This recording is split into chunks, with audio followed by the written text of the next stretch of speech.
Hello, Marvel. They're quite large. You may have seen one or two of their movies. One of them made a little bit of money. I don't know.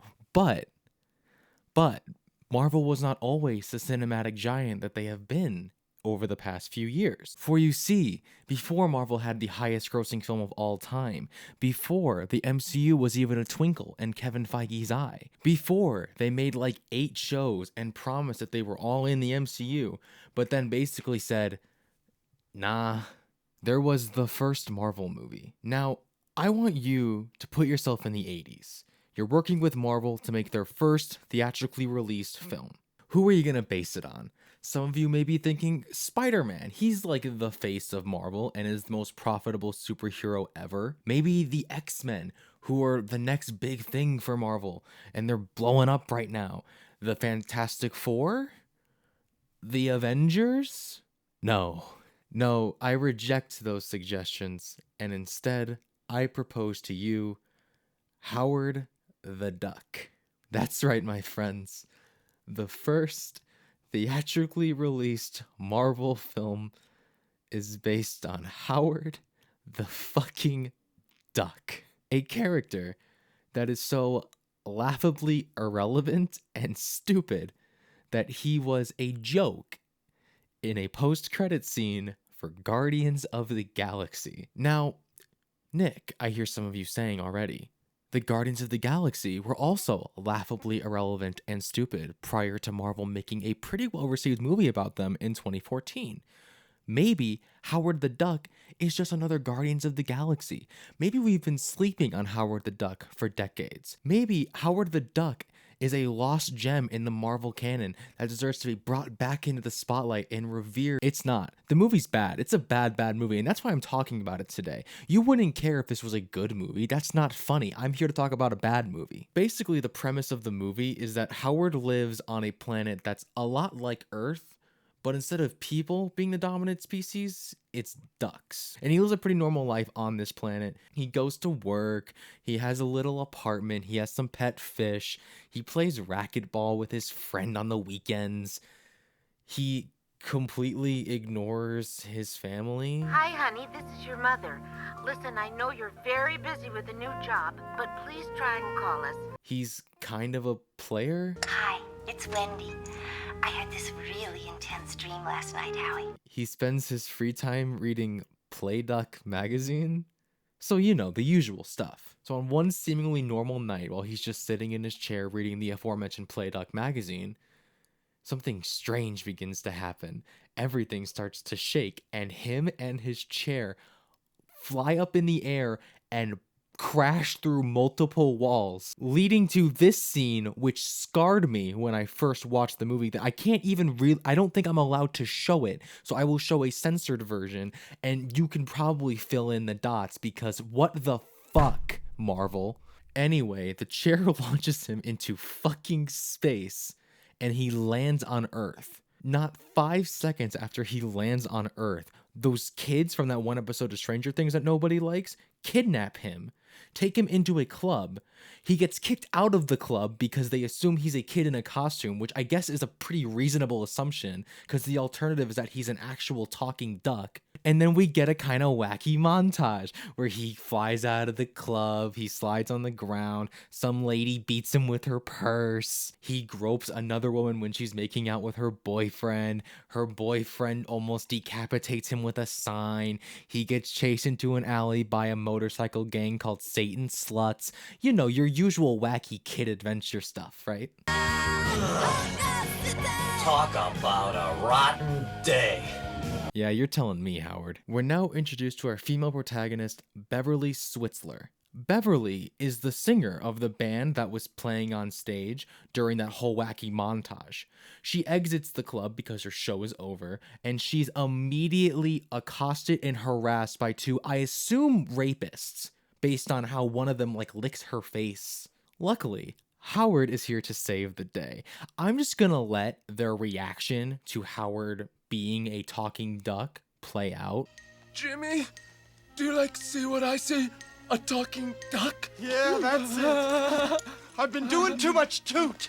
I don't understand how their careers didn't immediately take off following this movie. But Howard shuts them up pretty quickly because he's a master of quack fu, and he promptly beats the shit out of them. Beverly invites Howard over because he explains to her that he's on a different planet and possibly a different universe, honestly. Okay, this scene is framed as if there's some kind of budding romance between Howard and Beverly, which, ew, because one of them is a literal duck. A sentient duck, mind you, but a duck nonetheless. What am I gonna do with you, Ducky? I don't like how you said that. So Beverly takes Howard to this guy, Phil, who is a scientist, or they think is a scientist. And he's not all there. It's a bird! It's a plane! No! It's a duck.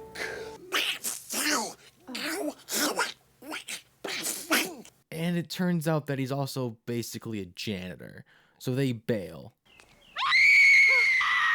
That's the most reasonable reaction to anything in this movie so far. Beverly leaves because Howard becomes a complete dick out of nowhere. And so Howard is forced to get a job. Much like the scene from earlier, I don't think I'm allowed to show any scenes from within Howard's workplace because I think I would get banned on YouTube. It doesn't matter, he's in here for all of 30 seconds before he quits. After quitting, Howard runs into Beverly's manager at the club. And they're not being subtle at all about how he's gonna molest her after the show if she wants to get paid, which is a really weird reoccurring theme to have in a movie that's for kids. So naturally, the two get into a fight, and using what I can only assume is his mastery of quack fu, which I guess involves threatening to stab and bite someone and give them space rabies, he wins, gets their money, and makes the manager step down as the manager. Howard then goes backstage, makes up with Beverly, and I don't like that. So Beverly tries to get Howard to agree to be their new manager, and yikes, don't do that. Don't do that. Hey movie. maybe don't have a almost sex scene between the human girl and the main duck. Let's not do that. Let's cut this. Phil's here, guys. Phil's here. We're good. Phil's here. He's gonna take us away from this scene now. So Phil shows up with his friends, and they think they have the explanation for how Howard got here, and also how they can maybe send him back. So the gang goes to the lab to try and get Howard home, but by the time they get there, the machine that malfunctioned in the first place that brought him there has malfunctioned again. And Howard gets arrested because he's an Illegal alien. Howard escapes after Beverly threatens to shoot the cop that is arresting him because that's how this movie's going at this point. And we get into a pretty long car chase that goes on for way too long. I also have to say that this man's reaction to this entire scenario kind of sums up my feelings about this movie at this point. Please, don't start. Please. We wind up at a diner, and the scientist that Howard and Beverly had with them reveals that he is no longer the scientist and that he is instead a dark overlord of the universe. And he wants to bring more dark overlords of the universe to Earth and destroy humanity. Howard and Beverly just try and jet because that's the reasonable reaction, honestly. But Beverly gets harassed for like the 50th time in this fucking movie. And Howard fights them again for like the 50th time in this movie. Beverly tries to save him by revealing that He's my boyfriend! That's disgusting. correct.